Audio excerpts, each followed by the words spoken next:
আমাদের টিকিটগুলো অনলাইনে ওপেন করে দিয়েছি। বিশেষ করে 20 তারিখের আজকের টিকিট এবং 22 তারিখের টিকিট আমরা ওপেন করে দিয়েছি। তো যাত্রী সাধারণ গতকাল সন্ধ্যার পর থেকেই টিকিট কাটতে পারছে এবং তারা টিকিট কেটে আজকে বাড়ি যাচ্ছে এবং 22 তারিখের টিকিটেও অনেকেই কেটেছে।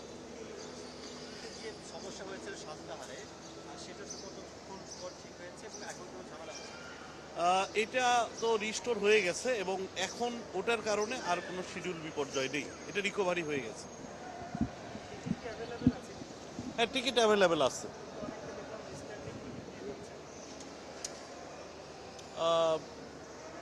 স্ট্যান্ডিং টিকিট তো এরকম নেয়ার কথা না, কারণ আমাদের যদি দুই একটা ডেস্টিনেশনে, যেমন কোনো ডেস্টিনেশনে হয়তো বা অ্যালোকেশন আছে 20টা টিকিট, হয়তো ওই ডেস্টিনেশনের জন্য তার টিকিটটা কোটা শেষ হয়ে গেছে, এই ক্ষেত্রে দুই একটা স্ট্যান্ডিং টিকিট নিতে পারে, কিন্তু ওভারঅলই আমাদের কাউন্টারে টিকিট আছে।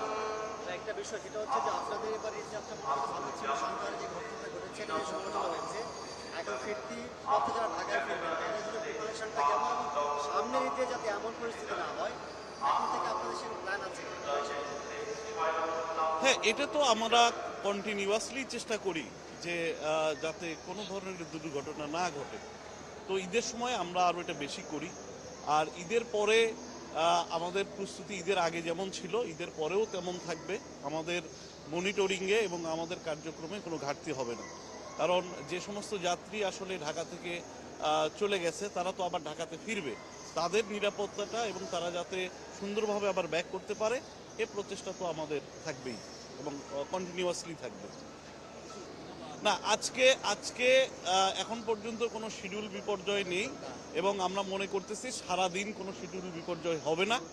এবং দুর্ঘটনার কারণে যে গত 2 দিন দুই তিনটা ট্রেন শিডিউল বিপর্যয়ের সম্মুখীন হয়েছিল, আজকে আর সেটাও হবে না। আজকে মোটামুটি সব ট্রেনই আছে, আমাদের 45টা ট্রেন আছে আন্তনগর। আমরা যেটা সিট দিয়েছি, টিকিট যেটা দিয়েছি, মানে আমাদের আসন যেটা ছিল, প্রতিদিন প্রায় 46-47 হাজার, 45 থেকে 47-এর মধ্যে। এর বাইরে আমরা স্ট্যান্ডিং টিকিট দিয়েছি 25%। আবার অনেক সময় যদি কোনো টিকিট বিহীন যাত্রী তারা যদি প্ল্যাটফর্মে চলে আসে, আমরা সেখানেও টিকিট অনেক সময় দিয়েছি, তবে আমরা গেটে কোনো টিকিট দেই নাই।